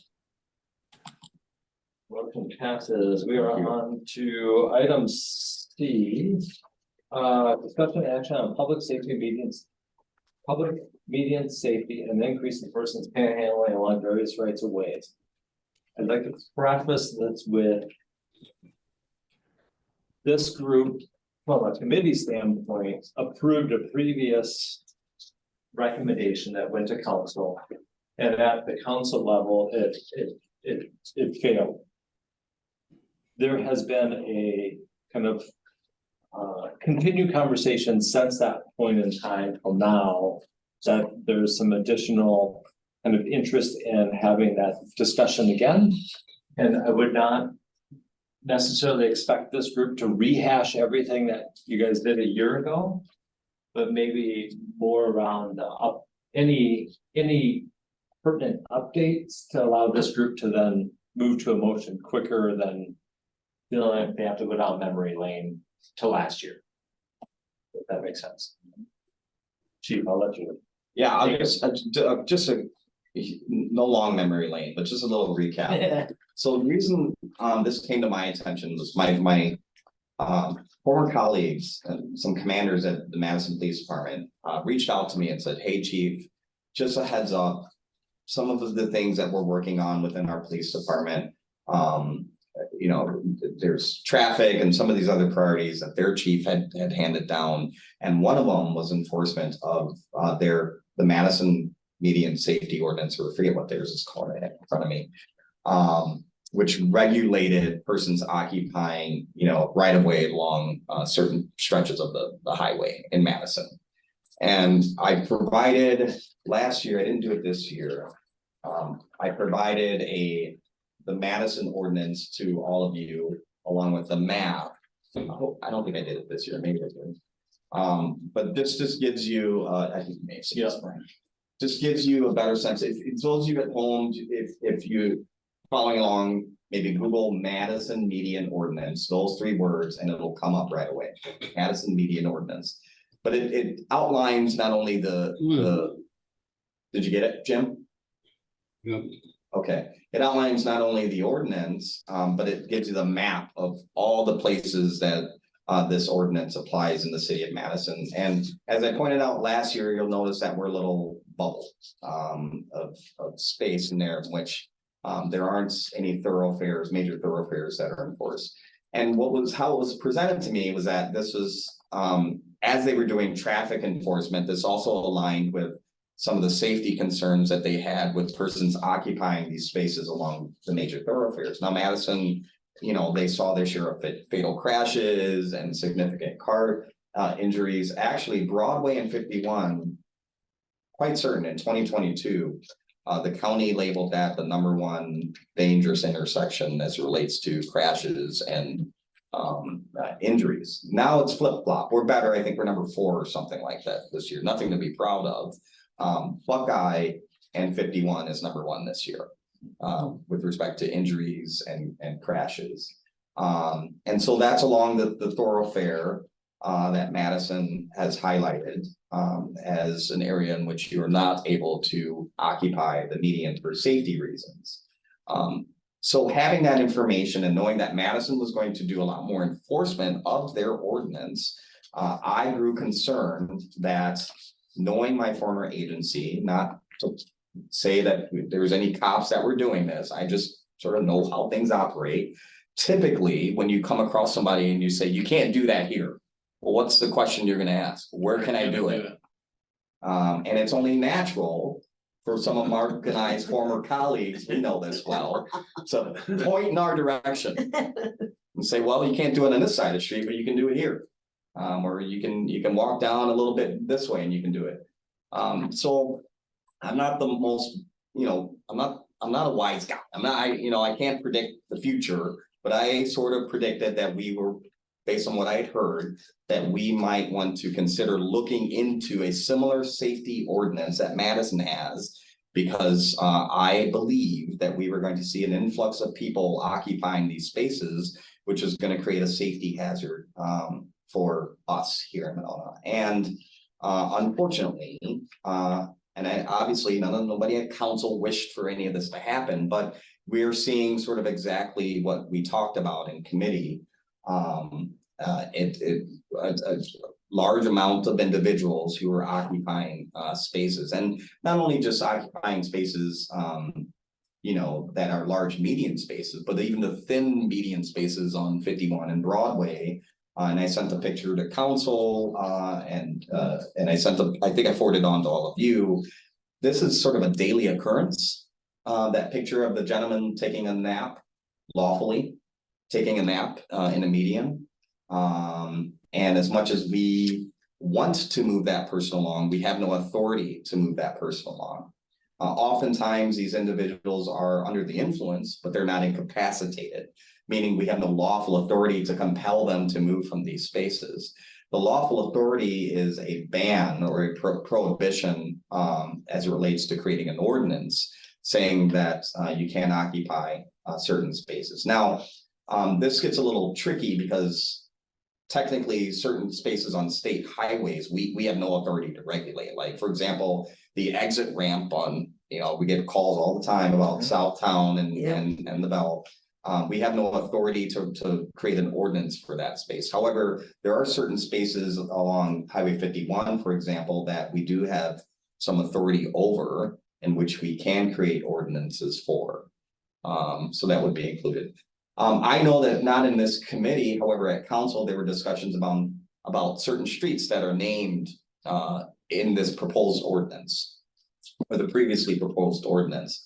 And I said, well, committee, it's up to you what you decide you would like to recommend or not recommend. What I did was I went to Public Works and said, here's what we're trying to accomplish. Do you have any recommendations on streets based on volume of traffic, line of sight issues, et cetera, that you could potentially recommend adding as a safety issue? And so the list of streets that you see from the previously proposed ordinance comes primarily from Public Works, but I obviously, and the police department obviously gave input as well. But certainly the side streets like Bridge Road, stretches of Bridge Road. I think what else was on there? A couple of other streets that are on there. That's River Place. Public Works gave that as recommendation, and I don't think that there's any tears to be shed if a committee or council, for example, said, no, we're going to strike those as being areas in which we don't want to prohibit this type of activity. But so I bring this to you because we get, I think dozens is a stretch, but I wouldn't say that 10 calls a day is not uncommon, probably on the low end as it relates to people who are concerned about persons occupying that space. Now, there are safety concerns that I think are quite valid, and there are behavioral concerns that may or may not be valid. May or may not be valid because there might be a disorderly conduct issue, which we can enforce any day of the year, right? person's banging on windows, or, you know, frightening people intentionally, or it looks like they're jumping out in front of cars, that sort of thing. We can do that with or without this ordinance. There are some behavioral concerns, that are a little bit more fragile. You know, I'm concerned because the person appears as if they're, not mentally well, or that they're talking to themselves, and there's nothing against the law about that, but it's generating a call to your police and fire department. There's also concerns as it relates, and we're gonna get them this week, with the weather, and concerns about the heat, and concerns about not only adults, but young persons, who are out in the elements, and exposed. Anticipating a question, I reached out to our city attorney and said, you know, in the event that there's a proposal, as was written in the letter that was addressed to you all, about restricting the behavior to a certain age group, saying, for example, you can't be out there with a young child, or you can only be out there if you're 18, for example, and occupy these median spaces. Our city attorney, I spoke to him today, did some research and verified that that is unconstitutional. We can't prohibit, it's either all or nothing. It's either a safety issue for a grown adult and a young child, or it's not.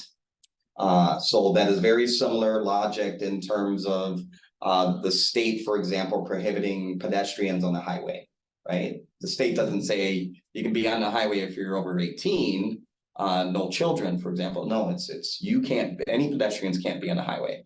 This is a similar vein, right? If this committee or council proposes a median safety ordinance, is no persons may occupy those spaces at any time. Or maybe you can give a time frame. I don't know. That's not been explored either. My recommendation is the same as it was last year, is that I strongly encourage the committee to consider and council to consider a prohibition on persons occupying certain spaces of our major thoroughfares in which there's a median that presents a safety issue. And that's up to you wonderful people to debate and discuss and recommend. Well, one question that comes to mind for me is that one spot that's a median in the mall, in front of the UW Credit Union. Mhm. Is that private? It's private, but public right of way. So we own, you know, the right of way rules are goofy. We own like 10 feet there sometimes and less than the other times. That stretch, I think you're referring to, that little center divide by the credit union, technically is part of the public right of way. There's a traffic standard that's there. I'm wondering if it was in the original ordinance, that spot. Well, It's it wasn't not in in the, it's not identified in the map, Right. but it would be captured underneath public right of way. Yeah. Space. I thought it was very prescriptive, the ordinance, as to which right-of-way spaces were. You would have to name them. Right, And the map supports the named streets. For example, a named street can be Bridge, and then maybe, I don't know, I'm just throwing a hypothetical out. You might want, say, this committee and council, they're concerned at the intersection at Bridge and Monona, or I'm sorry, Broadway. And not necessarily Bridge and Grant, right. right? The map is what highlights the specific section that this ordinance is designed to, Right. you know, implement. Yeah, address. so for example, the part at in front of the credit union, because it fronts on East Broadway. Right. Mhm. And there's not an additional cross street, it would be covered by this ordinance because It's East Broadway. it's and- East Broadway and it's the right of way connected to East Broadway. Correct, and it's indicated in that map. Oh, okay. So depending on how far back someone might be, if I was closer to the median by the front door of Buffalo Wild Wings, Private property. that far enough that the right of way. Yeah, I don't even think the median goes that far. No, it's a little short. Yeah, I'm. Yeah. Probably painting a longer, the median by Taco Bell goes all the way deep, Mhm, Oh, that's a deeper one. so that one, Yeah, Could have someone at the very end of it, at the end of that one, right? And that would be the private entity needing to address a trespass complaint or make a trespass complaint. Because they can regulate who does what on private property. And you've never gotten anything from a Oh, private? we have. Oh, you Yeah, we do? have. The issue, and then we're gonna be working with MESBA here soon. The issue is that you have multiple different leased spaces who may conflict on what they want and what they don't want, and then you have the property owner sort of in between, you know, the different businesses that, well, if they call and want to complain, enforce it, but if they call and don't want to complain, don't enforce it. It leaves it tricky for us. And so we're gonna be working with MESBA to be on the same page with the businesses and come up with a proposed ordinance potentially. MESBA is gonna take the lead, a proposed ordinance that'll come before this committee on amending the trespass ordinance, for example. Oh, okay.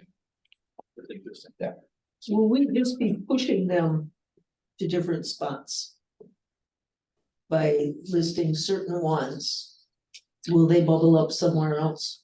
It's Are we my, gonna- yeah, it's my belief that, you know, I'm concerned about where people are standing based on traffic. Where's danger? Yeah, where it's dangerous. Okay. I personally don't believe that it's gonna be an issue if somebody stands here at Nichols and Right. whatever, right?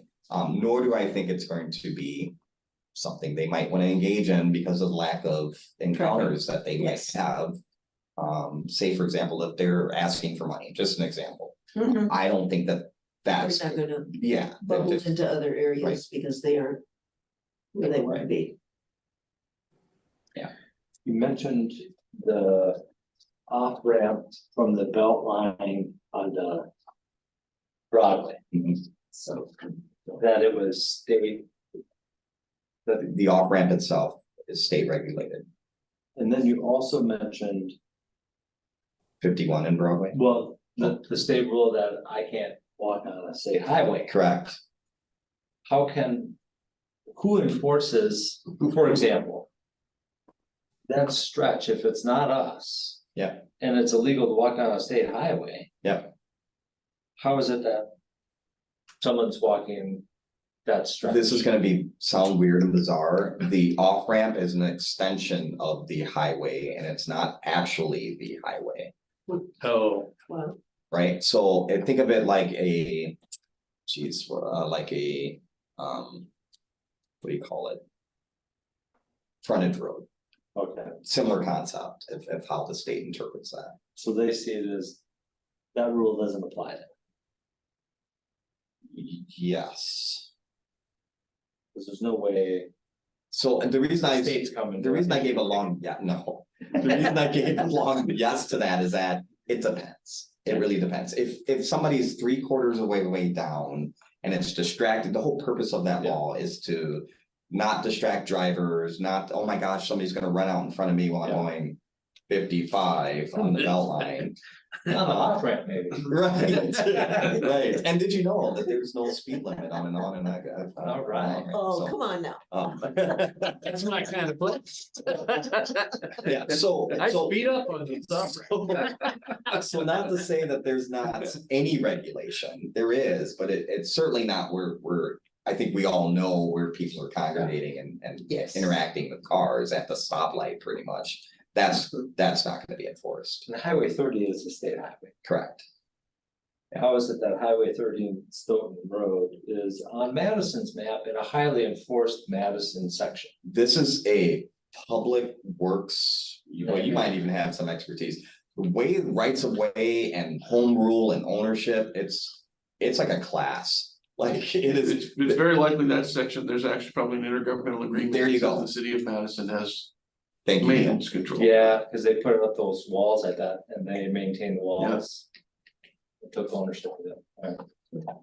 Yeah, so it depends is the answer to that question. Okay. And if there's a specific point in which this committee or council wants to look at and say can be regulated here, I would then need to go, or Public Works would, to figure out if we had the authority to enforce ordinance.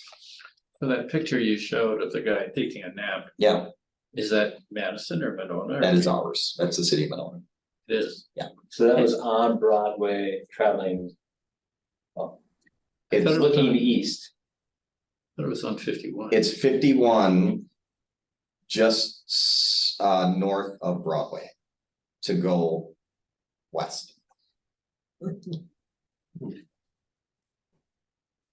Was it on the north south? Yes, Well, isn't that Highway 51? the same Highway 30 Yeah. explanation that we just gave. No, that's our responsibility and authority, etc. Interesting. So I said the same thing. Yeah, And there's no way you can pick this guy up because he's like strung out, prone on the. Not incapacitated, right? Taking a nap. And that happens, I think I just heard it yesterday again with him. We got sent out there. Oh, same guy. I'm pretty sure it was the same based on the description, so I can't say Oh, for sure. okay. Based on the description, and that's kind of a regular occurrence, it's like, and I don't think it's anything like trying to take off the cops or anything like that, I just think he knows his rights and he knows what he can and cannot do, and So that's going north, I'm sorry, Brian, yeah, so. turning left. The short light that you never hit. Going green.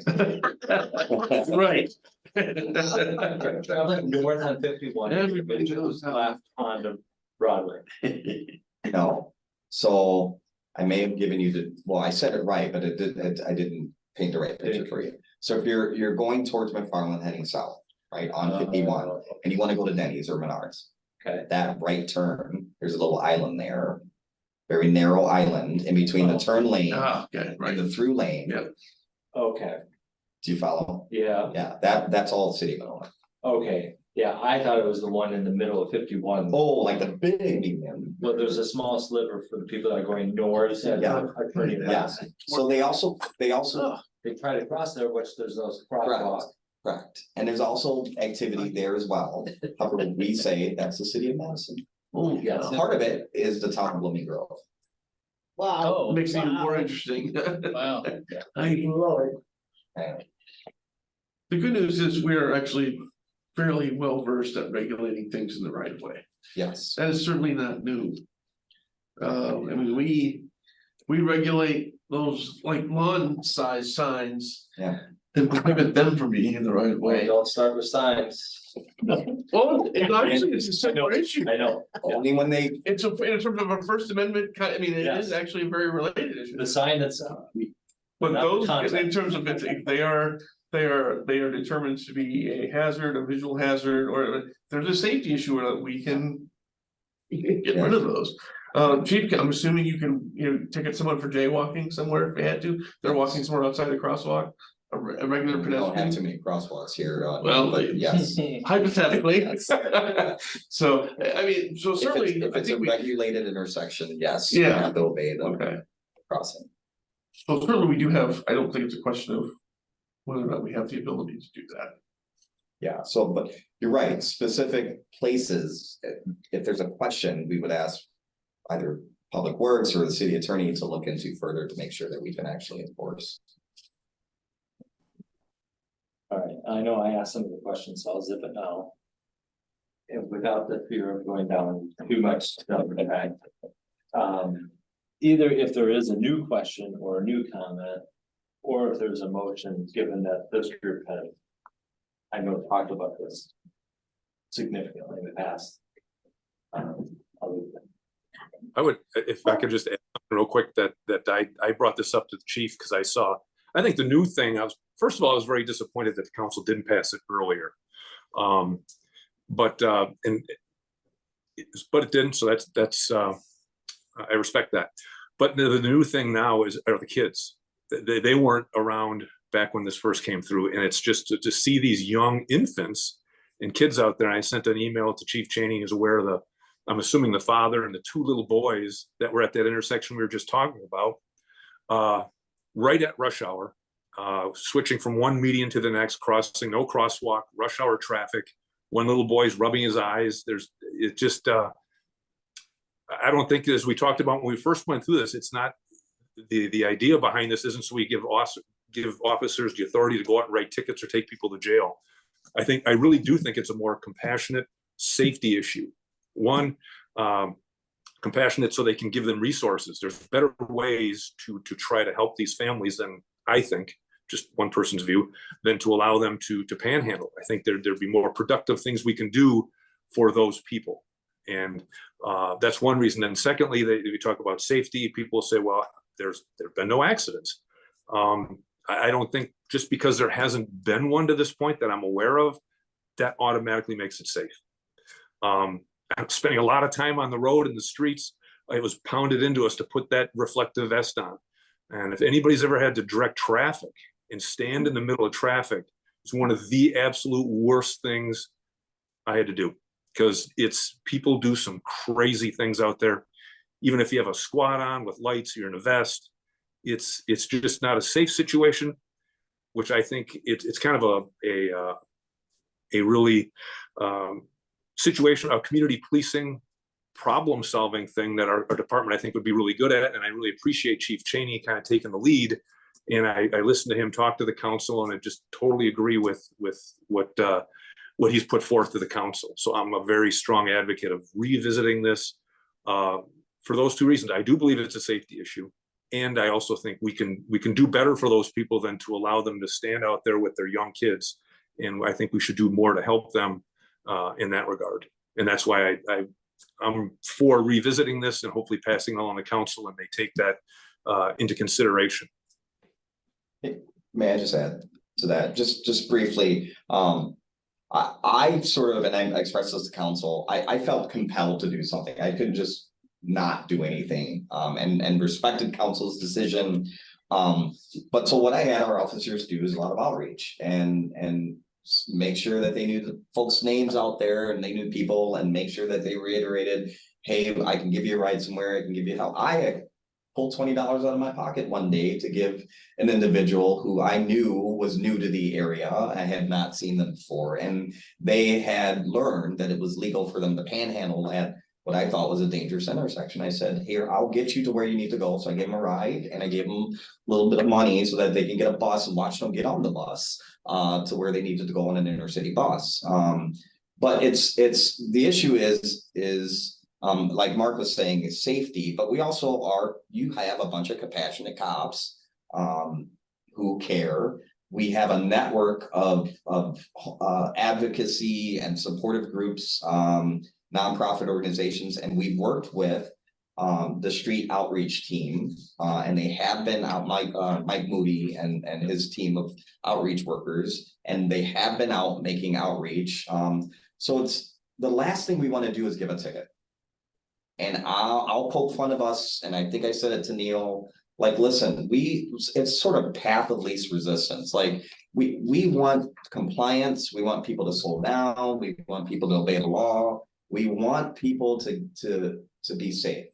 And the last thing we want to do is give a ticket. So there's many conversations that are going to happen, offer rides, education opportunities before a ticket is written. A ticket is sort of the last resort.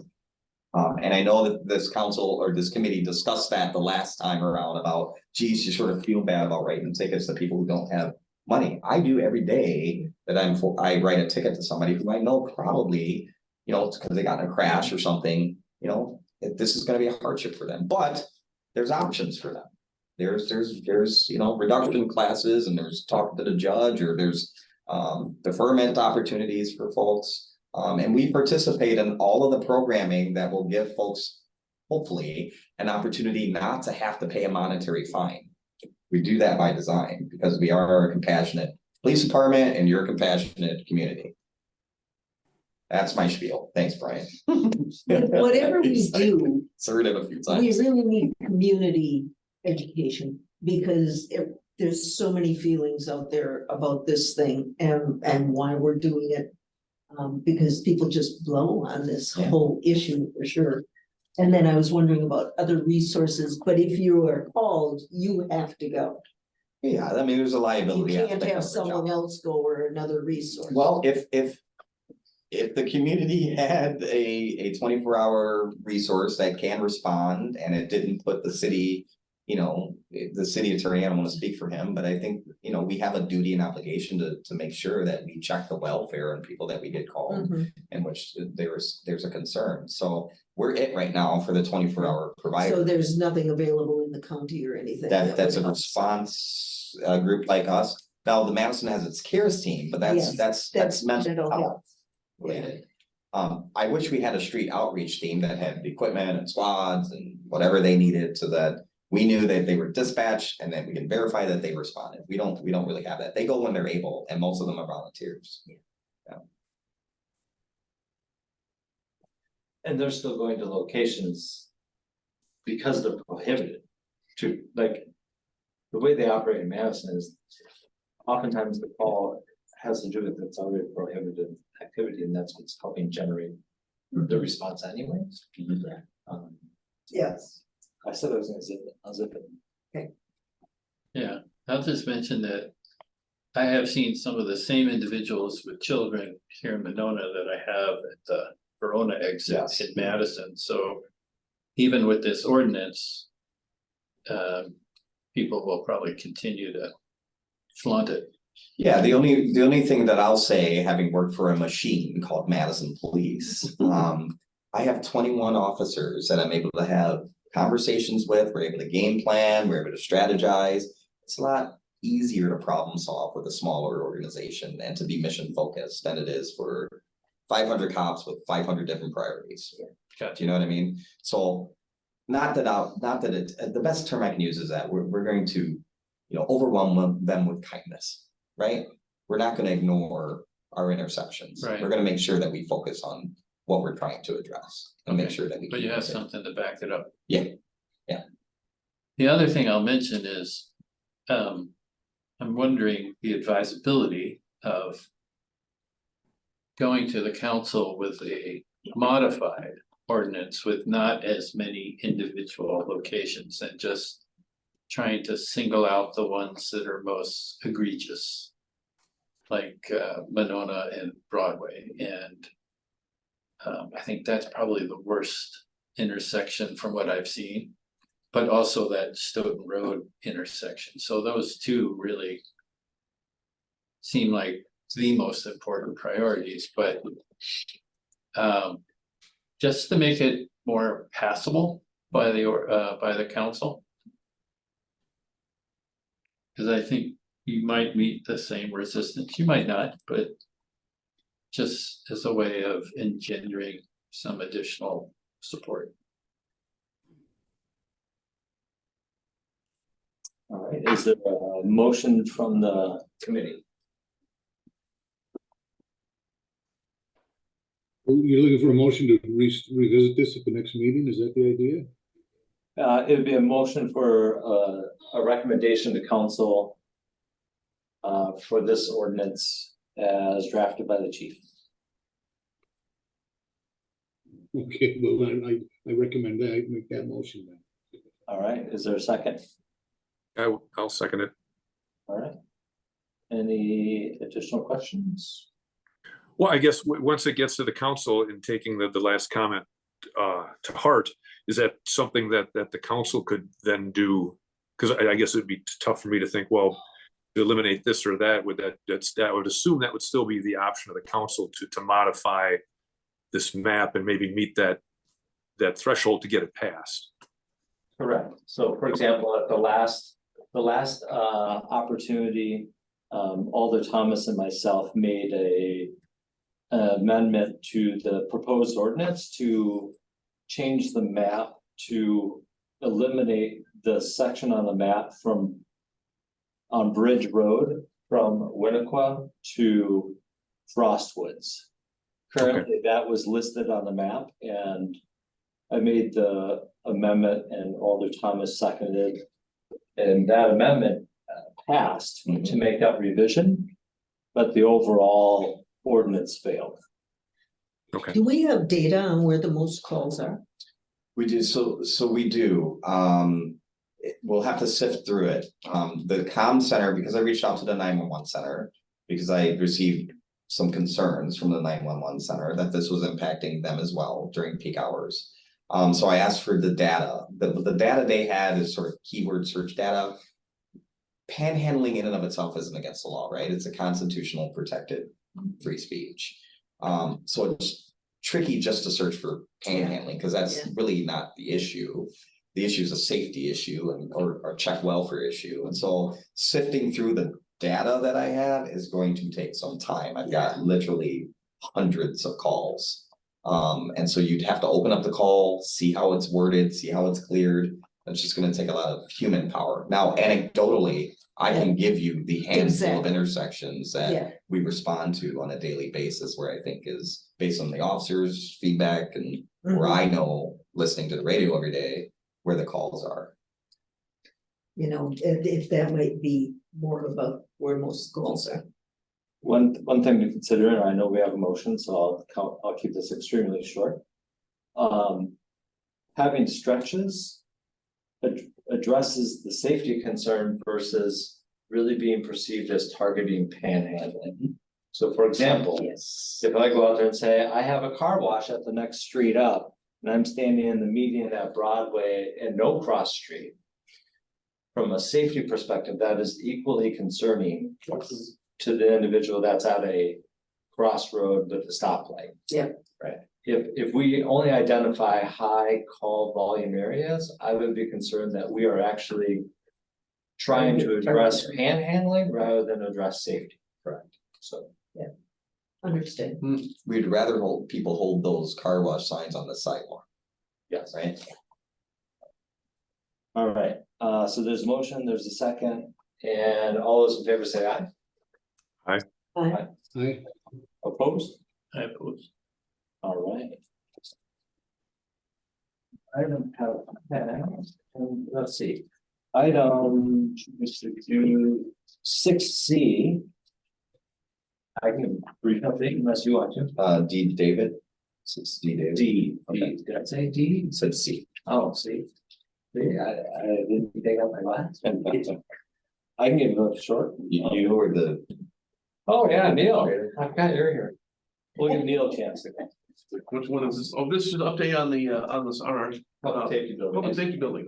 and I'm not sure if everyone knows you. We probably should have. I'm sorry. Awesome. I think it's tonight, everybody here. Everybody on Zoom. Hi, I'm Neil. I'm the new city administrator.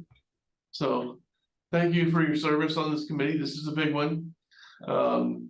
Just a quick update on the public services building. RFP was issued. They were due Friday. Responses were due Friday at 5 p.m. We received 10 proposals. So very competitive. We're impressed we got that good of a response. Obviously, it's a very large, significant project. We're not surprised at the number of firms who submitted. We have established a preliminary scoring criteria that we're just going to basically be sending out to the committee that was just named at council here this last time around. Asking them to see if they have any questions. They have been forwarded copies of the proposal, access to them digitally. And I think their first meeting to actually discuss their first scoring of proposals will be next Tuesday. So we are in process and moving that forward. So lot of work to compare those on the front end, but that's a good problem to have. We'd much rather have more to choose from than not. So all very, very qualified firms. We're again, several local firms, several went out and identified some consultants, 3 or 4 sub-consultants to provide specialty input into the process. Lots of public safety, mixed building experience. So a lot of the things we were looking for. So but then each one does have like a little bit of a unique aspect that they apply to it that makes it more interesting and maybe more competitive. So it'll be interesting. I think there's 10 members on the committee. We'll be scoring and evaluating those. And then the idea is I think at this point, we're going to make a recommendation, try to get down to maybe 3 or 4 for interviews at the committee level. We'll probably invite certainly members of this committee and or council to sit in on those. And then to make a recommendation then to city council, hopefully here within the next 30 days. So it's exciting. There's again, great response. It's an enormous project. It's going to take a lot of coordination and a lot of focus here for the next couple of years. But so far, very excited with the response we've got so far. It's very, very positive, I think. That's great. And I'll just say, just to add from this group, reference the ad hoc committee, Alder Holmquist is represented. I am as staff as a voting member, my sort of backup, member, if I'm not available, is Ryan Losby from the fire side. Dan Ackloff is the voting member. His backup is Jerry McMullen. But we also have Dan Stefani as staff. And then we have a few additional citizen members who have a lot of expertise, Gorman and Company, and some other ranges of expertise as well. And then the mayor chairs and Neil co-chairs. A lot of work to do. Yeah, as things get kicked off, we'll keep it as kind of a rolling agenda item, just to keep this group kind of updated on. where- Absolutely. Awesome. All right, item 7, updates on diversity, equity and inclusion efforts. I'm not sure if there's been a recent update to the implementation group. I am not aware of any new update to that group. The only thing I would throw out there, Alder, is actually signed up for some training course offered through UW Stevens Point on doing business with indigenous tribes and tribal members. It's kind of a 4 Fridays training course for, I think it was only like $250, and it's from very well qualified tribal members from 4 different tribes in the state of Wisconsin, different business members. So we're going to be doing that. I think starts in late September or October. For just part of it was funded through a lot of the recent federal funding programs that have come down, and this is one that came through. So again, everyone interested, happy to share that with anyone. But it's very much a kind of very global perspective on the history of indigenous tribes in Wisconsin, down to basically the last course being understanding how tribal law impacts how they do business and how individuals can interact with them from a business standpoint, also figure might be handy from a government standpoint too. So to enhance our understanding of that a little bit as well. So I'm happy to share updates, information on that as we complete that. So. And thank you. That's awesome. Man, yes, and I'll just share briefly because it goes into my report too, so I might speed that up. But we are finishing up our candidate process for a new officer vacancy as it relates to diversity. Although I would love to have had 50, 60 applicants, we had significantly fewer than that in the teens who applied to become your next Monona police officer. Our finalists ended up being a good reflection, being women or minorities who made it to the cut for an interview and the police and fire commission interview. So unfortunately, we had one of our top female contenders looking elsewhere because of the process and how expedited other processes have been. And it's a new strategy that police departments are starting to take. They're doing really quick processes. So that's something that we're going to need to consider doing. But I just had a wonderful interview today with a very, very strong candidate who I think has a really good chance. Both would be great cops here, in my opinion. They have to get through the PFC on the 14th, who's the ultimate hiring authority. But they both represent a very diverse background experience, one being a Milwaukee kid, the other being a Racine kid. And both would love to work here for the city of Monona. So that's very promising as it relates to this topic of diversity, equity, and inclusion. Speaking to that, our PFC, as it relates to the recent pork added to a bill that stripped Milwaukee's PFC of some authority. Although our PFC has similar authority that Milwaukee did. Yeah, that's might be a bill question because I think that there's something related to their city classification. I think so. Yeah, they're class 1 city. Okay. Class 1. I think so. They're on an island on their own, Okay. and so I think that that's how they were treated, and that whatever was handed down wasn't a universal. All right. That's why Madison hasn't applied to be a first class. Correct. Wanted to know if there was something, Exactly. if there was gonna be something Exactly right. in our way that we should be aware of, Yeah. but it doesn't sound like we need to worry about anything right now. That's my Perfect. knowledge.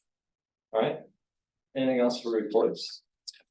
No, just a reminder of the monthlies, and please come to me with questions. Some of you have, and that's been great. You know, I talk a lot, so continue to come. Our National Night Out, yes. So just, I know many of you show up to that. Our National Night Out, of course, I'm gonna be put on the spot, is the 8th of August. Tuesday, it coincides with one of the senior summer concert series. But it's gonna be fun again this year. A lot of handouts, a lot of interactive games, a lot of kids. Actually, Landon Flora, our community relations officer, secured med flight this year, so barring a call, they will be landing at Winnebago Park. And we Wow. have a lot of representation from outreach groups, and I mean, it's just gonna be wonderful. So hopefully the weather's great. We do have a rain date that I think we made either Thursday or the 16th. I have to double check, but hopefully we won't need it. Let's get all the rain out of the way. Yeah. That's it. That's all I have. Thank you. Awesome. Any questions from members of the team? We ever had a building code inspector report? Oh, boy, yeah.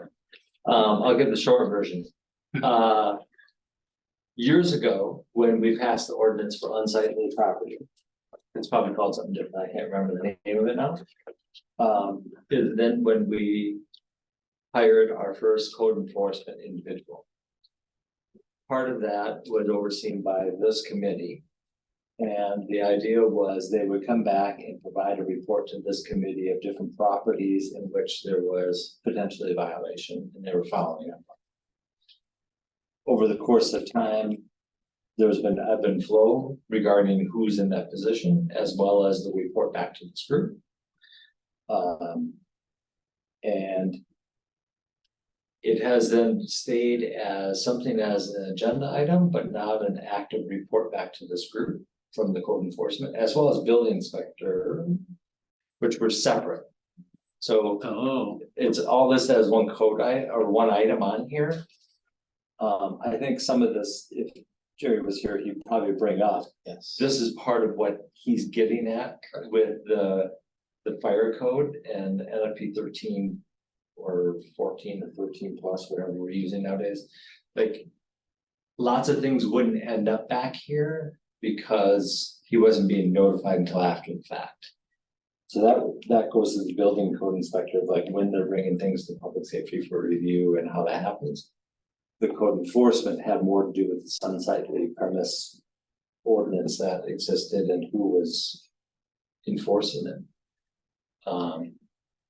And it's been kind of just set aside for a number of years. now we have general engineering corp or something as our building inspector. That's correct. Do they make reports? They don't do that unsightly premise. But they don't do reports either. They provide a general report back to their city administrator regarding number of permits and different things like that. Oh, you Right. get the reports? We're just general activity. right? Okay. What comes to public safety historically has been mainly fire. Oh, So we used to talk a lot about the Knox boxes and stuff, so okay. that was a big deal for a number of years. Oh, And then this code enforcement as it related to the unsightly premises was the bulk of this one. okay. And it kind of just has fallen to the wayside for a variety of reasons. One, there was some issues with the authority or implementation of that ordinance and how that's carried out over time. For example, a property that might have something that falls in a violation, but then there's some minor things that happen on the property that now puts it back in compliance for a time period. So it became a non-helpful thing for this committee to review that Okay. list. If the new fire code goes in, we may start There doing. might be some pieces connected. And I think the last meeting, Chief McMullen requested to keep this on because it might be applicable for some of the things. that- Oh, okay, Because gotcha. for a while, I was like, let's get rid of the code enforcement Yeah. one. And this is where Like, Sense where that with goes. this other piece, he's like, no. Keep that on there for. And I can certainly check with staff on that, rollers, in terms of, I think that if there is. I think it might be interesting for this community if we ever get a property that's getting to a point where we have to issue orders to, that are pretty severe in terms of correcting or. That's something that if I was an elected official, I might wanna know about before I got a call from someone, if we know something like that is in the works. Pending, maybe that would be also maybe a good spot to at least provide a quick. Report, saying, by the way, we have a particular issue of, we've issued orders on a property 6 times, it's not getting corrected, the property's worse. It's now a health and safety issue, we have to take more drastic measures. This would be a good point to, at least as an informational item for this group to be aware that that's going on. In the last couple of years, those have gone straight to council and not to here, Yeah. because we have a couple of those currently in process. Yeah, and even just as an informational item, we're happy to be, certainly share that in terms of that's going on, so at least you guys are aware that those actions are being taken. And that might be a mess, maybe that's a great opportunity, because I know at least a small handful that are in that process. And I'm not sure have ever been highlighted for this group. Short time I've been here.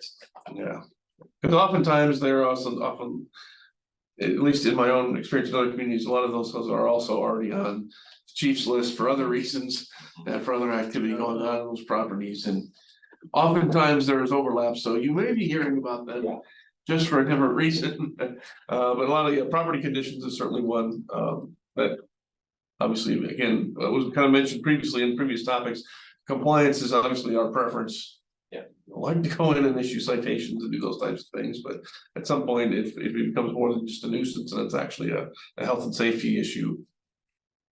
Certainly having some communication on that, I think would certainly be. Again, there isn't really an appeals process or anything really for those types of code actions. Again, the code is either meets it or it doesn't. But it's at least as an informational item. Yeah, Certainly wouldn't be a bad thing to. Yep. To route through here. I agree. Well, Thank you. Next meeting's August 23rd. Can I just mention real quick, sorry, Alder, Police and Fire Commission on August 14th. You might see that agenda go out, I'll tell you, it's mostly gonna be a closed meeting due to the candidate application. Anyways, thank you. Without Fontaine here, I figured we could skip that. Sorry, he would have been upset with me. If we did. All right, so we got the next meeting, we just need a motion for adjournment. So move. And a second. Second. All right, all those in favor say aye. Aye. Opposed? All right, meeting is adjourned.